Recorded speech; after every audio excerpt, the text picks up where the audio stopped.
भक्तों, आज की वीडियो बहुत ही खास और ज्ञानवर्धक साबित होने वाली है, क्योंकि भक्तों आज के इस वीडियो में हम बात करेंगे पाप मोचनी एकादशी या यूं कहे कि पाप विमोचनी एकादशी अर्थात पापों से मुक्ति देने वाली एकादशी के विषय में। पाप मोचनी एकादशी का व्रत किस दिन करना है, यह व्रत क्यों महत्वपूर्ण है, क्या महिमा है, इस एकादशी को लेकर सभी भक्तों के मन में कंफ्यूजन की स्थिति बनी हुई है।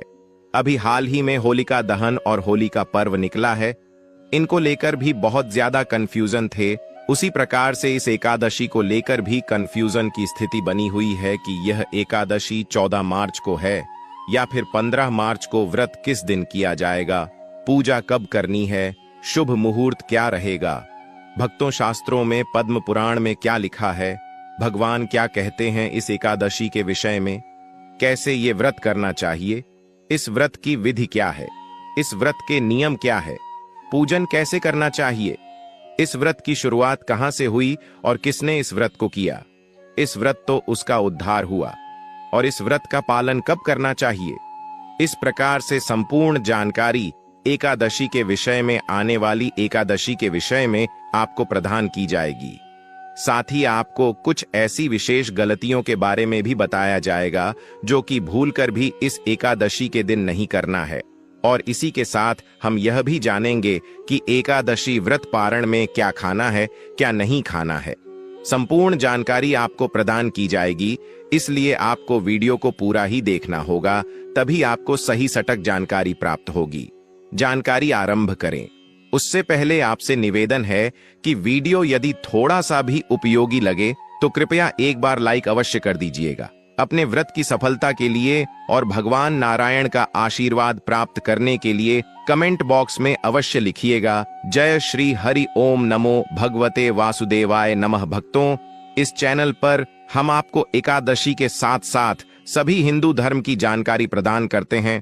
पंचांगों के आधार पर, ज्योतिषों के आधार पर कौन सी तिथि कब है, व्रत आदि कब करना है, क्या विधि है, क्या नियम है और क्या गलती नहीं करनी है। यदि आप सभी व्रत और त्योहारों की सही जानकारी पाते रहना चाहते हैं तो कृपया चैनल को सब्सक्राइब कीजिए और बेल आइकन को प्रेस कीजिए। जब आप सब्सक्राइब का बटन दबाएंगे तो वहां एक घंटी का निशान जरूर दबाएं, ताकि हमारे आने वाली नई वीडियो के नोटिफिकेशन आपको आसानी से प्राप्त होते रहेंगे। आपके इधर उधर भटकने की जरूरत नहीं पड़ेगी। तो चलिए भक्तों, आपका ज्यादा समय बर्बाद न करते हुए जानकारी आरंभ करते हैं और बात करते हैं आने वाली एकादशी। भक्तों, पैसे तो हिंदू धर्म में प्रत्येक एकादशी महत्वपूर्ण है, परंतु आने वाली जो एकादशी है यह चैत्र मास कृष्ण पक्ष की एकादशी, इसे पाप मोचनी एकादशी कहा जाता है। जैसा कि नाम से ही ज्ञात होता है, यह एकादशी पापों का मोचन करती है, पापों का नाश करती है, पापों से आपकी रक्षा करती है, पाप के कारण जो आपके साथ अनुचित हो सकता है उससे आपको बचाती है, इसीलिए यह पाप मोचनी कही जाती है। भक्तों, इस एकादशी के विषय में बताते हुए भगवान श्री कृष्ण कहते हैं महाराज युधिष्ठिर से कि हे राजा, इसके विषय में चक्रवर्ती नरेश मानदाता के पूछने पर लोमस ने जो बताया था वो मैं तुम्हें सुनाता हूं। भगवान श्री कृष्ण कहते हैं कि एक बार की बात है कि जो मानदाता है, जो उस समय पर चक्रवर्ती नरेश थे, पूरी पृथ्वी पर उनका राज्य था। उन्होंने जस रोम से पूछा कि भगवन, मैं लोगों के हित की इच्छा से ही सुनना चाहता हूं कि चैत्र मास के कृष्ण पक्ष की एकादशी का नाम क्या है और उसकी विधि है, उस पर कर्ण व्रत करने से क्या फल प्राप्त होता है और कैसे करना चाहिए। जब मानदाता ने कहा तो लोमश कहने लगे कि नर पर श्रेष्ठ ये मनुष्य के पापों का नाश करने वाली है। इसकी महिमा को जानने के लिए मैं एक वृतांत सुनाता हूं। वृतांत आता है कि पूर्व काल में एक स्थान था जिसका नाम था चैत्र रथ। वो एक बड़ा सुंदर वन था। वहां पर गान करते थे, अप्सराएं नृत्य करती थीं। एक बार की बात है कि एक अप्सरा थी मंजू घोषा, उसका नाम था। उसने रस्य मेधावी को तपस्या करते देखा। नौजवान रस्य थे और यह जो मेधावी हुए हैं, प्रिय दर्शकों, ये रस च्यवन के पुत्र हुए। रस च्यवन बड़े ही प्रख्यात रस हुए हैं हमारे, जिनका वर्णन अनेकों पुराणों में भरा हुआ है। तो मेधावी जो है तपस्या कर रहे थे।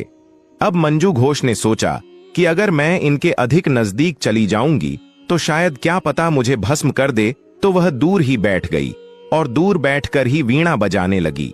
बड़ा ही मधुर संगीत उसने वीणा पर उत्पन्न किया और वह मधुर आवाज में मधुर गीत गाने लगी। मुनि श्रेष्ठ मेधावी जो है घूमते हुए उस ओर आगे जहां पर वह यह वीणा बजा रही थी और गा रही थी, क्योंकि उसकी जो वीणा बजाने की शैली थी और जो गाना था वह बड़ा ही आकर्षक था, तो वैसे खींचे चले आ रहे थे। एक प्रकार पर पूर्ण रूप से काम प्रभाव कर गया, अर्थात कामदेव का प्रभाव हुआ। जब उन्होंने मंजू घोष को देखा तो वह काम आसक्त हुए। ऐद की ऐसी अवस्था देखकर अप्सरा ने उनका आलिंगन किया और इस प्रकार वो मुनि उस अप्सरा में ऐसे डूबे कि मुनि उचित जो कार्य है उन सबको ही वह भूल गए और उन सब का लोप हो गया और वह उस अप्सरा के साथ रमण करने लगे। और दिन ही नहीं वर्ष व्यतीत हो गए, उन्हें कोई सुधि नहीं आई। तब एक दिन उस अप्सरा ने कहा कि वशीवर अब मुझे जाना चाहिए। तब वश्य ने कहा कि देवी, जब तक सवेरे की संध्या ना हो जाए तब तक मेरे पास ही ठहरो। यह सुनकर अप्सरा कहने लगे, विप्रवर, अब तक ना जाने कितनी संध्या चली गई, मुझ पर कृपा करके बीते हुए समय का विचार तो चाहिए कि बसवर ये आप कह रहे हैं कि संध्या हो जाए। शाम की यह एक दिन नहीं, ना जाने कितनी संध्याएं ऐसी आई और चली गई। आप स्वयं एक बार गिनिए तो सही। तो अप्सरा की बात सुनकर मेधावी जो है वह आश्चर्यचकित हो उठे। उस समय उन्होंने बीते समय का हिसाब लगाया तो उन्हें ज्ञात हुआ कि उस अप्सरा के साथ रमण करते हुए उन्हें 57 वर्ष व्यतीत हो गए। और जैसे ही उन्हें इसका एहसास हुआ, 57 वर्ष व्यतीत हो गए, उन्हें क्रोध आया और बोली, दुष्ट, तुम तो मेरी तपस्या का विनाश करने वाली हो। तुमने तो मेरी सारी तपस्या का विनाश ही कर दिया। मैंने इतने हजारों वर्षों में जो तप अर्जित किया था तुमने सब भ्रष्ट कर दिया। उन्होंने उस अप्सरा को श्राप दे दिया कि जाओ और जाकर पिशाचनीय हो जाओ। जब यश ने कह दिया हो जाओ, तुरंत ही को प्राप्त हो गई। वह अभिलाप करने लगे यश के सामने, यश वर, कृपया मुझे कोई उपाय बताएं, कृपया कोई मुझे उपाय बताएं। और यश तो ऐसे होते हैं कि अगर कोई उनके शरण में आए तो उसकी सदा सहायता करते हैं। शलोम ने कहा कि ठीक है, तुमने जो किया है वह अपनी जगह है, परंतु तुम क्योंकि मेरी शरण में आई हो तो मैं तुम्हें उपाय बताता हूं कि योनि को जीते हुए जब तुम चैत्र मास के कृष्ण पक्ष की पाप मोचनी नामक एकादशी का व्रत करोगी और विधि विधान से पारण करोगी तो श्राप से मुक्त हो जाओगी। और जस वहां से तुरंत ही प्रस्थान कर गए और अपने पिता के आश्रम में पहुंचे। उनके पिता च्यवन थे। च्यवन ने जैसे ही देखा बोले, बेटा ये तुमने क्या, तुमने तो अपने सारे पुण्य का ही नाश कर लिया किया। तो वह मेधावी बोला, पिताजी, मैंने अप्सरा के साथ रमण करने का पातक किया है। अब मुझे कोई ऐसा प्रायश्चित बताइए जिससे इसके पाप का नाश हो सके और मैं इस पाप से मुक्त हो सकूं। तब रस्सी च्यवन ने कृष्ण पक्ष में जो पाप मोचनी एकादशी होती है उसका व्रत करने का परामर्श जो है अपने पुत्र को दिया कि उससे सभी प्रकार के जो पाप है वह नष्ट हो जाते हैं। पिता का कथन सुनकर जस मेधावी ने इस व्रत को किया था। व्रत के करने से और पारण करने से उनका यह पाप नष्ट हो गया और पुनः उन्हें दिव्य देह प्राप्त हो गई। उसी प्रकार से उनके कहने पर जब अप्सरा ने इसका व्रत किया तो इस एकादशी के व्रत प्रभाव से उसे उस श्राप से मुक्ति मिली और वह दिव्य देह धारण करके स्वर्ग को चली गई। तो भगवान कृष्ण कहते हैं कि राजा युधिष्ठिर, यह महत्व है, यह फल है इस एकादशी का। यह बड़े से बड़ा पापी भी मुक्ति प्राप्त कर लेता है, उद्धार को प्राप्त हो जाता है। अतः मनुष्य को इस एकादशी का व्रत अवश्य करना चाहिए। तो यह महिमा भगवान श्री कृष्ण ने इस एकादशी की बताई है। अब मैं बात करता हूँ इसके नियम क्या है और कैसे आपको यह एकादशी का व्रत करना चाहिए। विधि क्या है? प्रिय दर्शकों, एकादशी व्रत त्रिदिवसीय अनुष्ठान होता है। इस एकादशी के जो नियम है वह व्रत के एक दिन पूर्व से आरंभ हो जाएंगे और पारण के साथ वह नियम समाप्त होंगे। व्रत के एक दिन पूर्व ही आप कुछ वस्तुओं का त्याग करना है, जैसे लहसुन, प्याज आदि का त्याग कहा गया है। शहद का प्रयोग भी वर्जित कहा गया है। एकादशी में तीनों दिन, व्रत के एक दिन पहले, व्रत वाले दिन और व्रत के नेक्स्ट डे अगले दिन जब आप पारण करते हैं, शहद का प्रयोग नहीं किया जाता है।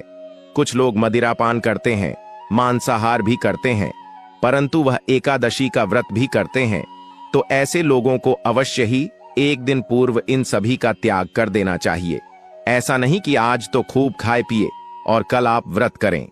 व्रत के एक दिन पूर्व मसूर की दाल नहीं खानी, चने का शाक नहीं खाना और एक वक्त ही आहार लेना चाहिए, ऐसा नियम कहते हैं। शास्त्र कहते हैं रात्रिकाल को अन्न ग्रहण नहीं करना चाहिए, दोपहर के बाद अन्न ग्रहण नहीं करना चाहिए। इस प्रकार से एक दिन पूर्व का समय व्यतीत होगा। रात्रियाल दंत धारण करके सोइए, क्योंकि एकादशी के दिन आपको टूथपेस्ट या मंजन का प्रयोग नहीं करना चाहिए। आजकल जो भी टूथपेस्ट या मंजन आ रहे हैं, उन सभी में या तो नमक होता है या तो केमिकल होते हैं, और दोनों ही आपके व्रत को खंडित करते हैं। तो यदि आपके पास व्रत वाला मंजन हो तो आप वह प्रयोग कर सकते हैं, अन्यथा आपको कोई और मंजन पेस्ट नहीं करनी है। एकादशी व्रत वाले दिन आपको सूर्योदय से पहले उठना चाहिए। उठने के बाद स्नान आदि कीजिए। स्नान आदि करके स्वच्छ वस्त्र धारण कीजिए। स्वच्छ वस्त्र के एकादशी के व्रत का पूजन करेंगे। आज की पूजा से पहले संकल्प किया जाएगा और फिर कथा सुनी जाएगी। तो आइए अब हम जान लेते हैं कि क्या सामग्री है जिसकी आवश्यकता इस एकादशी पर होगी आपको पूजा के लिए, और कैसे आपको पूजन आदि के कार्य करने चाहिए। पूजा की संपूर्ण विधि में अलग से रिकॉर्ड करूंगा। यहां संक्षेप में मैं आपको जानकारी दे देता हूं और उसके बाद फिर मैं आपको बताऊंगा कि इस एकादशी में खाना क्या है, आहार क्या लेना है, कब खाना चाहिए। भक्तों, एकादशी वाले दिन स्नान आदि से निवृत्त जो भी आपका पूजा स्थल है, वहां पर साफ सफाई आदि करके और एक चौकी स्थापित करेंगे। सामग्री एक बार आप नोट कर लीजिए क्या क्या आवश्यक रहेगी। भगवान नारायण का कोई भी स्वरूप आपके पास हो तो उनकी कोई प्रतिमा हो तो प्रतिमा लीजिए। प्रतिमा नहीं, तस्वीर है तो तस्वीर लीजिएगा। उनको स्थापित करने के लिए एक चौकी की आवश्यकता होगी। चौकी पर बिछाने के लिए लाल या पीला वस्त्र लीजिएगा। भगवान के सामने घी का दीपक रखना है तो एक दिया लीजिएगा। उतनी ही मात्रा में घी चाहिएगा। रौली, मौली, पान, सुपारी, लौंग, इलायची, धूप, दीप, इत्र, जनेऊ, खुले फूल हो तो फूल ले लीजिए। माला मिल जाए तो माला ले लीजिएगा पंचामृत बनाने के लिए। कच्चा दूध, दही, घी, शक्कर और गंगाजल, यह चीजें आपको लेनी है। शहद का प्रयोग नहीं होगा, थोड़ी थोड़ी मात्रा में यह ली जाएंगी। यह सभी सामग्री आपने एकत्र कर लेनी है। एकत्र करके पूर्व दिशा की ओर मुख करके बैठ जाइए। जो भी आपका पूजा स्थल है वहां पर सारी सामग्री ले एक लोटा लीजिएगा तांबे का। उसमें पहले थोड़ा सा गंगा जल भरिएगा, फिर शुद्ध जल भरिएगा और सबसे पहले उस स्थान का शुद्धिकरण करेंगे। फिर सामग्री का शुद्धिकरण साथ के साथ करेंगे, क्योंकि यह सामग्री आप तक आने से पहले ना जाने कितने हाथों से होकर निकली है, कौन किस अवस्था में था, इसीलिए इसका शुद्धिकरण आवश्यक होता है। भगवान को अर्पित करने से पहले लोटे में जो जल भरा है, फूल के माध्यम से उस जल के छींटे दीजिए सामग्री के ऊपर और उस स्थान पर जहां आपने पूजा करनी है। ओम अपवित्र पवित्रोवा सर्वांगतोवा, यह स्मृत पुंडरी काक्षमंत सूची। इस प्रकार जल छींटे देख के आपने शुद्धिकरण किया है और चौकी को बिछाइए। चौकी पर लाल या पीला जो वस्त्र है वहां बिछाइए। भगवान नारायण की स्थापना करेंगे। भगवान की तस्वीर या प्रतिमा जो आपके पास है वहां लेखन को भगवान नारायण की स्थापना करेंगे। विराजमान कीजिए। उनके सामने दीपक रखिए। गीता दिया रख रहे हैं तो भगवान के सीधे हाथ की ओर रखिएगा। तेल का दिया रख रहे हैं तो उल्टे हाथ की ओर रखिएगा और उसके विपरीत दिशा में धूप विराजमान कीजिए। धूप स्थापित कीजिएगा। ध्यान दीजिएगा। दीपक को आसन अवश्य देना है तो आसन के रूप में पुष्प रख दीजिएगा। उसके ऊपर दीपक विराजमान कीजिएगा। या थोड़े से गेहूं, बाजरा, जो भी आपके पास अनाज हो वह भी आसन रूप में दे सकते हैं। पुष्पोत्तम है, पुष्प रख दीजिएगा। भगवान नारायण को भी आसन दिया जाएगा। वह मैं अभी आपको आगे बताऊंगा कैसे देना है। इस प्रकार से आपने स्थापना कर लेनी है। स्थापना करने के बाद एक किसी छोटे पात्र में थोड़ा सा जल भरिए। गंगा जल युक्त जल जो आपने लोटे में भरा है उसी में से थोड़ा सा उसमें डाल लीजिए। यह आपके अपने के लिए और हाथ धोने के लिए है। इस प्रकार स्थापना करके आपने पूजन करना है। पूजन कैसे करना है संक्षेप में वो भी एक बार समझ लीजिए। आसान लगा के बैठ जाइए। सबसे पहले जो मैंने दूसरे पात्र में जल भरवाया है थोड़ा सा हाथ धोने के लिए, के लिए उसमें से 1 चम्मच जल सीधे हाथ पर लीजिए और हाथ धो लीजिए। हाथ धोने के बाद 3 बार आपने जल आजम नहीं करनी है। 1-1 चम्मच जल, और चम्मच बहुत बड़ा चम्मच, इतना चम्मच होना चाहिए जिसमें 2 बूंद जलाए, क्योंकि जो लोग व्रत करते हैं ना, उनको झांत हो कि निर्जला एकादशी व्रत में 6 मासा जल आचमनी के रूप में लेने में कोई दोष नहीं है। ये शास्त्र कहते हैं, क्योंकि आचमनी तो की ही जाती है पूजा में, तो 1-1 मंत्र पर 1-1 चम्मच जल, जिसमें 2 बूंद जल हो, वहां आपको पी जाना है। ओम माधवाय नमः जल लीजिए, सीधे हाथ पर पी जाइए। ओम केशवाय नमः जल लीजिए, सीधे हाथ पर पी जाइए। ओम नारायणाय नमः जल लीजिए, पी जाइए। ओम माधवायणाय नमः, हाथ पर जल लीजिए और हाथ धो लीजिए। अब अपने आप को तिलक कीजिए, मौली बांधिए। पारिवारिक जन बैठकर यदि पूजन कर रहे हैं तो उन्हें भी तिलक कीजिए, मौली बांधिए। दीपक को प्रज्वलित कीजिए और धूप को प्रज्वलित कीजिए। धूप दीप जलाए आपने। धूप दीप जलाने के बाद पुनः अपने सीधे हाथ पर जल लीजिए, हाथ धो लीजिए। अब आप सबसे पहले व्रत पूजन का संकल्प करेंगे, फिर हम भगवान का आवाहन करते हुए पूजन को बताएंगे।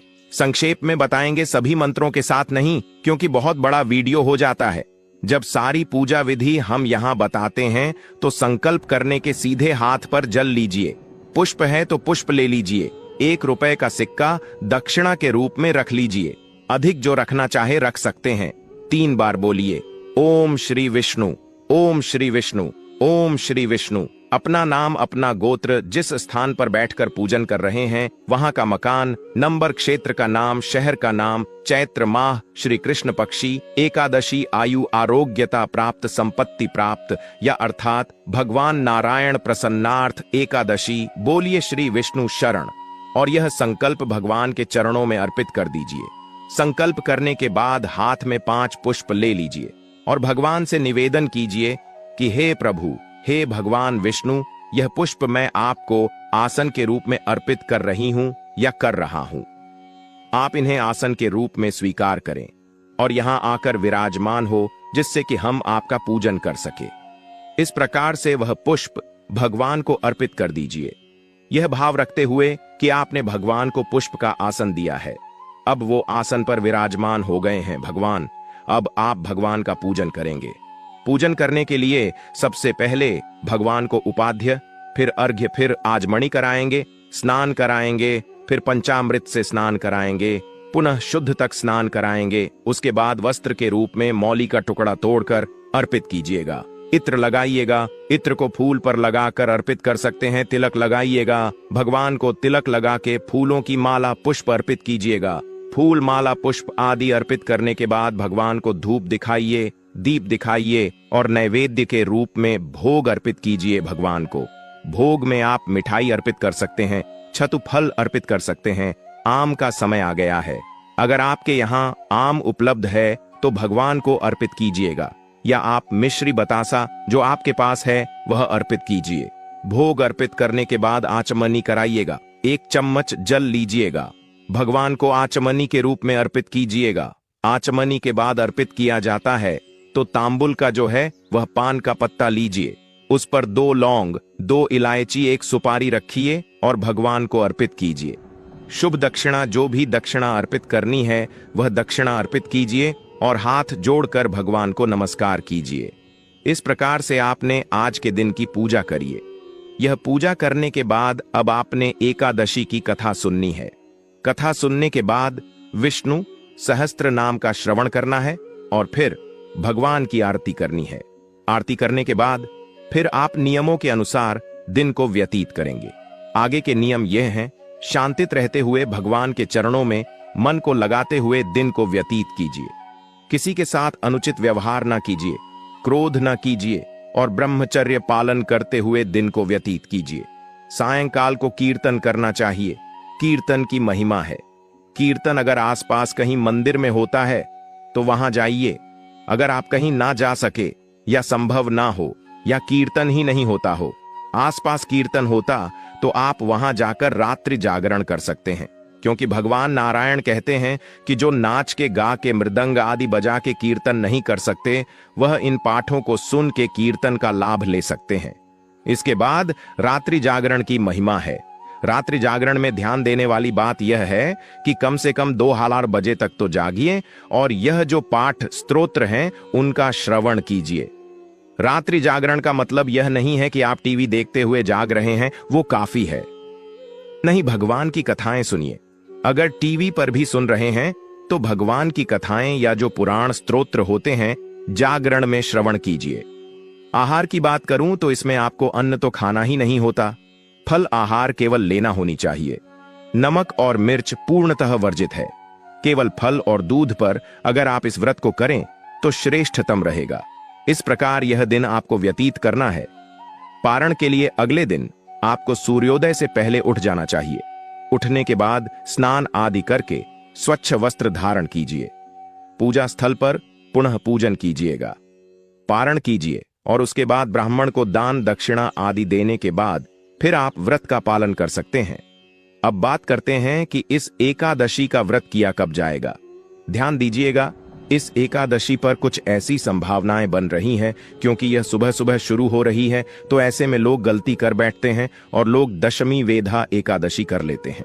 आप यह गलती भूल के भी ना कीजिएगा, क्योंकि अगर आपने दशमी वेधा एकादशी करी तो हमारे पुराने दर्शक जानते होंगे, शास्त्र कहते हैं कि वह व्यक्ति घोर नरक में जाता है। एकादशी तिथि की हो रही है 14 मार्च को सुबह 8:10 पर और 15 मार्च को सुबह 9:16 पर यह समाप्त हो जाएगी। ऐसे में 15 मार्च को सूर्य के मुख से एकादशी है। तिथिमान के अनुसार एकादशी 15 मार्च को मनाई जाएगी और द्वादशी युक्ता व्रत श्रेष्ठ व्रत भी इसी दिन होगा। 14 को श्रेष्ठ ही नहीं अनुचित व्रत होगा अगर आपने किया तो, क्योंकि शास्त्र कहते हैं कि दशमी वेधा नहीं करना चाहिए। यह एकादशी आपको नरक में ले जाती है। शुभ मुहूर्त जो आ रहा है इसमें वह 9:30 बजे से और 12 बजे तक रहेगा। परंतु यदि कोई ऐसे हैं जिनको जल्दी जाना है तो ऐसा नहीं कि सुबह का योग कोई अशुभ है। एकादशी पूजन के लिए सुबह भी कर सकते हैं, पर उत्तम जो मुहूर्त है वह 9:30 बजे के बाद। पारण के लिए 16 तारीख को सुबह का 1.5 घंटा बड़ा उत्तम है। 6:30 से और 8 बजे के बीच में पारण करेंगे, कल्याणकारी रहेगा। अब बात करते हैं कुछ विशेष सावधानियां की और कुछ गलतियों के जनक करने से बचना चाहिए, अन्यथा आपका व्रत खंडित हो सकता है। इस दिन भूलकर भी चावल, गेहूं, दालें, मांसाहार, लहसुन, प्याज या तामसिक भोजन का सेवन नहीं करना चाहिए, क्योंकि इन्हें एकादशी में वर्जित माना गया है। क्रोध करना, झूठ बोलना, चुगली करना, किसी का अपमान करना या मन में बुरे विचार रखना भी व्रत की शुद्धता को नष्ट करता है। बिना स्नान किए पूजा करना, भगवान विष्णु की आराधना न करना या व्रत का संकल्प लेकर बीच में तोड़ देना भी अशुभ माना जाता है। इसके अतिरिक्त ब्रह्मचर्य का पालन न करना, दिन भर सोते रहना या दान पुण्य से दूर रहना भी व्रत के प्रभाव को कम कर देता है। इसलिए इस दिन मन, वचन और कर्म से पवित्रता बनाए रखना ही सच्चा एकादशी व्रत माना जाता है। पपमोचानी एकादशी केवल एक व्रत नहीं बल्कि आत्मशुद्धि और नई शुरुआत का पावन अवसर माना गया है। मान्यता है कि इस दिन श्रद्धा से भगवान विष्णु का पूजन, व्रत, कथा श्रवण और दान करने से जीवन के ज्ञात अज्ञात दोषों का क्षय होता है और मन में सकारात्मक ऊर्जा का संचार होता है। यह एकादशी हमें सिखाती है कि केवल उपवास ही नहीं बल्कि अपने विचारों, व्यवहार और शब्दों को भी पवित्र रखना आवश्यक है। तभी व्रत का सच्चा फल प्राप्त होता है। जो भक्त सच्चे मन से प्रभु का स्मरण करते हैं उनके जीवन में अटके हुए कार्यों में गति आती है और मानसिक शांति प्राप्त होती है। इसलिए इस पावन दिन आप भी संकल्प लें कि बुरे विचारों, क्रोध और नकारात्मकता को त्याग कर धर्म और सदाचार के मार्ग पर चलेंगे। यदि आपको यह पवित्र जानकारी उपयोगी लगी हो तो वीडियो को लाइक अवश्य करें ताकि यह संदेश अधिक से अधिक लोगों तक पहुंचे। चैनल को सब्सक्राइब करें और नोटिफिकेशन बेल दबाएं ताकि ऐसी ही धार्मिक और प्रेरणादायक जानकारियां आपको समय समय पर मिलती रहें। और कमेंट बॉक्स में जय श्री हरि या AUM नमो भगवते वासुदेवाय लिखकर अपनी श्रद्धा अवश्य व्यक्त करें।